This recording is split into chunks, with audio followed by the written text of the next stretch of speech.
Let's talk about the third topic that you are hearing a lot about on the campaign trail, energy.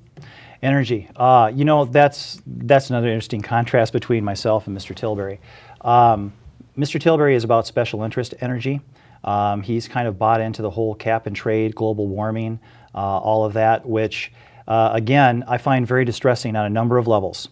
The first level is the fact of global warming, the science just is not there. You have a field that about 14,000 professionals work in across the world. I'm not talking, you know, your local biology or high school teacher. I'm talking about people who work specifically in climatology and have the degrees and the experience to back it up. Out of that 14,000, we're listening to about 200 people that have an agenda. So about 1.4% of the people are are doing all this rant. Now, the people in my district are very savvy. So, you know, for the most part, this isn't even a question for them. Okay, they're like, global warming, no, I don't want, you know, I know, you know, and I'm glad you're not for it, Dale. But for those who would be curious, I would invite you, you know, go to the internet, research yourself. The information is there. All it requires is a little bit of your time, and it doesn't take a lot of your time to find it. But getting back to the issue, he's bought into the global warming. He's bought into the special interest energy. And the problem that I have with the idea of cap and trade or adopting anything like it is that that kind of legislation is about punishment to good law-abiding citizens and good law-abiding businesses. I'm about empowerment. Okay, we need good constitutional laws that promote liberty and freedom and empower people. Okay, so now let's go back to energy. Everybody agrees, and I agree, I am all for renewable energy that is clean, but it needs to be economical, it needs to be practical, and it needs to be applicable. Right now we have issues when, you know, a lot of people like to talk about solar and wind and biomass fuels. Matter of fact, Mr. Tilbury supported a jobs bill where, and stimulus bill, omnibus bill, where they were talking about biofuels and so forth. And when you broke it down, it had little to do with real energy that Minnesotans were going to see. It had to do about serving special interests and extra costs we're going to see. And what I don't want to see is I don't want to see energy bills for the citizens in my district to go up by 50%, and that's conservative. I mean, if they buy into it, we could look at tremendously more expensive energy. And that's just not rational. So here's what I'm for.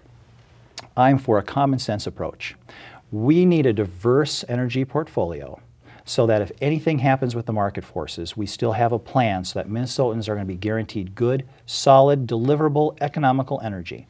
Second, there is nothing wrong with us developing and pursuing technologies that have proven to be economically sound for us. And if we do that, that's fine. And while we're in the stage of development, there are certain limited things I think that we can do, but not what we're seeing. I mean, we're seeing legislators down at the Capitol that seem to think that biomass fuel, solar, and wind power are going to solve all of our problems. And the reality is, no, they're not. There's only certain parts of the state where the wind power is going to work to the extent, because that's another thing too, once you get the energy, you have to trunk it out too. There's a cost associated with that. The biomass fuel is not there yet, and unless people are planning and have the means to buy very expensive solar units for their homes and can afford to wait 15 years for those solar units to be cost effective for them, you know, we need to be looking at other things. So. Well, I have news for you. Minnesota passed the most stringent environmental standards back in 2007. That's a piece of legislation that should be repealed, by the way. Yeah. And because of that, our energy costs have already increased about 30%. I know. Any sort of a national cap and trade, any sort of additional legislation at the state of Minnesota, I just want people to realize that every time they pay their electric bill. Oh, I know. And you can see it there, too. They do their best to hide it. You know, so it's like everything. You know, a lot of people, they pay bills and they go, oh yeah, I got to pay this and stuff. But then when they see a bill that for the first time, hey, wait a minute, that's a little bit high. Then they start going line by line, and then all of a sudden, hey, what's this? Where'd this come from? You know, and you're right. That's very true. Actually, that's definitely one thing I did not agree with. Oh, that was crazy. Hopefully Yep. we'll repeal that. I'd also suggest they start looking, the legislators start looking at transmission lines too, because we have to have a way to transmit some of this, some of Correct. this stuff too.